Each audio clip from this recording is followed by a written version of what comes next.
Hello Madcappers! We have another easy to make and flattering polar fleece hat. I call this one our Fleece Pillbox hat. You can make this one extra special with the addition of a removable headband. You can choose to sew on that band, or you can choose to pin it on like I do. You can wear the trim on this hat as a new piece of headwear, a pretty headband that's a wraparound bow. So we'll start with the top, and the top is the same as the one in our last video, and it's going to be used for several hat projects coming up. So if you don't have the template yet, you can get it for free from our website. Well, maybe don't get it right now though. Watch this video first and then go get the top and watch the video again. There's also summary notes that have the suggested fabric sizes that I'm using as well. Now I've cut the piece of fleece off my roll that's about 11 inches deep, and I'm using the entire width of the fabric as well. The fabric has a good stretch in one direction. Although fleece is stretchy, try to avoid getting a fleece that advertises itself as a four-way stretch. We'll just stick to the one that advertises it as stretchy in one direction, and a good quality medium weight fleece works best. One that has a nice pill-free or veloured side is perfect. Winter fleece is what this one is called, with the black and red checks, and I got it from Amazon.com. So measurements are on the screen, and they will be in the video description too, if you just want to watch what I'm doing as I show you how I make this hat from start to finish. So we're going to start by sewing the back seam of our hat body. And our hat has two pieces, the top and the body. And the headband trim, the bow, has two pieces as well, the bow band and the bow casing. So after the cutting's done, now I'm going to start by sewing up the back seam of my hat body, a seam that is very close to the edge, so maybe about 1/4 inch or 6 millimeters deep. And I have a single layer hat tube now, and I'm going to fold that over, and I'm going to bring all the raw edges to the top and sew a new seam through all 4 layers. So my new seam is going to be about 1 centimeter from the edge, or 3/8 of an inch, which is my regular seam width. And my back seam is now going to be through all 4 layers of fabric. And once I turn it over on the right side, I will have a double layer hat all the way around. And my 4-layer seam is now facing one side, and it's tucked inside my layers.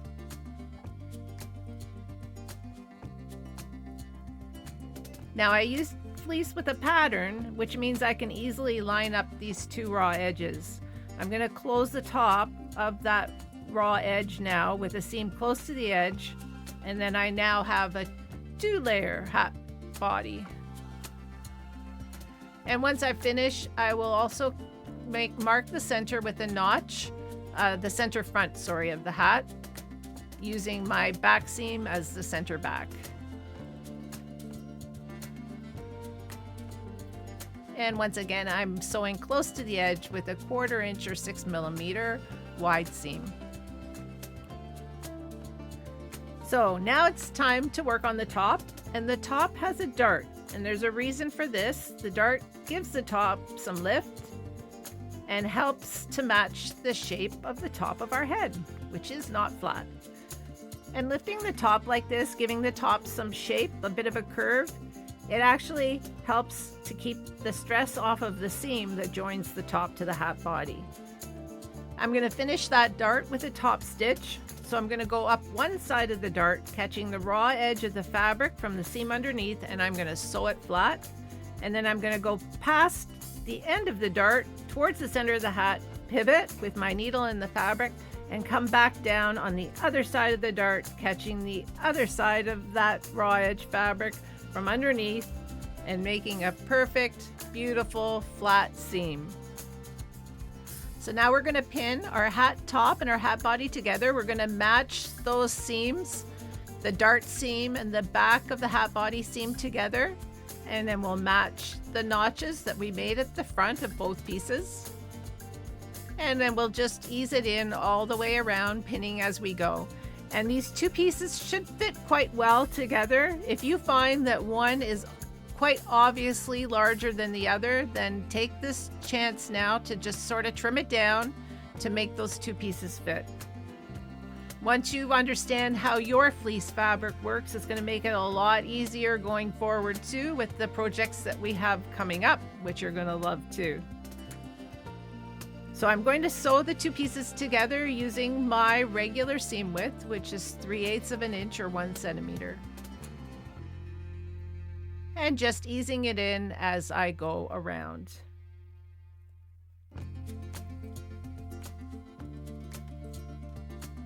And now to finish the main sewing. I'm going to do a top stitch literally around the top of my hat body. And I'm going to sew around the top of the hat just the width of my presser foot away from where the raw edges of my top and my body piece are sewn together. So the side of your presser foot is your guide, and while you are sewing, use your hands to gently pull the fabric from the top and from the body flat so that the seam is flat. And I hope this video illustrates this step maybe better than I can with words. And I'm not sure why this works so well, but it really helps to create that gentle curve from the edge of the body to the top of the hat. And that's really our goal here, folks. A clean line, a beautiful hat. So now that I've finished my hat, I'm going to figure out how much fleece to cut to make my bow trim. And the trim is going to be a single layer of fleece. So I'm going to just cut it slightly larger than my head circumference and slightly less than the width that I used to make my hat. A single layer of fleece is stretchier than a double layer, so this should work out well for this hat. And the bow's gonna have a casing as well. And I will place it a little bit off the center when all is said and done, because I like to have a bow a little off center. So my bow center casing is about 1.5 inches wide or 3.5 centimeters, and I'll cut it a little bit longer than I had to. And my bow band works out to be 22 3/4 inches or 58 centimeters wide by 3.5 inches or 9 centimeters deep. And I've sewn the right sides together, and I'll make that seam nice and flat with a top stitch on both sides of that seam. So I'll have a nice double top stitch. I'm going to finish the two edges on my bow band with a narrow serge, and I'll finish the sides of the bow casing as well with that same narrow serge. And not to worry if you don't have a serger to do this, you can use a regular serger, or you can finish with a decorative stitch, a straight stitch, or no stitching at all, as the fleece edge is not going to fray. So I'm pinching where I want my bow casing to go, and I'm going to make a slight gather that's probably going to work out to be about 1.5 inches or 3.5 centimeters deep in the bow center. And you can tie this off if this helps, or use a needle and thread to gather. I'm just going to sew my casing right on to make my gather, and I'm doing it with my right sides together, and I'll trim off the extra length and turn the casing right side out.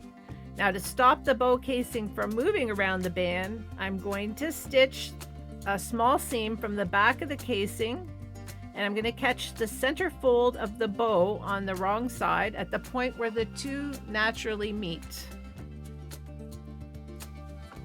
And just a very small stitch close to the edge that will catch both pieces together, but not such a big seam that would make this band uncomfortable to wear if I was wearing it on its own as a headband. And I'm pretty happy with the way that turned out. It looks lovely. So finishing off the hat now, you can trim away the extra fabric at the top on that inside seam, or you could finish the edge with a serger like I'm going to do. And I'm going to set my differential feed on my serger to be a tight stitch, drawing in the fabric instead of the wavy edge. And you can experiment if you're planning to make lots of fleece hats. Just experiment with your equipment to get the right setting for your feed to do this. And finishing the raw edge with a serge is good if you're planning to sell your work, and so that's why I do it. And once I'm finished, I'm going to try the hat on my hat block, and I will position my headband so that the back seams match up. I'm pretty happy with the way it's turning out so far. So at this point, I could sew the headband onto the hat. I could match up the back seams and then just sew straight up the back seams to join the two pieces together. I'm going to give the top a good steam though, just to get it shaped a bit more with the block. And I've put a piece of cotton in between my steam iron, which is on the wool setting, and the outside of my hat. If you don't have a hat block, you can do the same thing, but work from the inside out and just roll up a beach towel, put your hat on the end, and just gently press your seam upwards with your steam iron. And there you have a beautiful hat. I've pinned my headband onto the hat so that I can take it off if I want to wear it on its own. So with or without the bow band, this hat's been designed to fit nicely underneath a coat hood. And there you have it, folks. Voila! I do love it. And if you want to make those fingerless gloves to match, there's a video for that on our channel and a template available too. And here's the headband in case you were wondering what that looks like on its own. I love that one as well. So if you liked the video, please give us a like and consider subscribing if you're not already subscribed. And we will see you soon. Happy sewing and thanks for watching. Bye.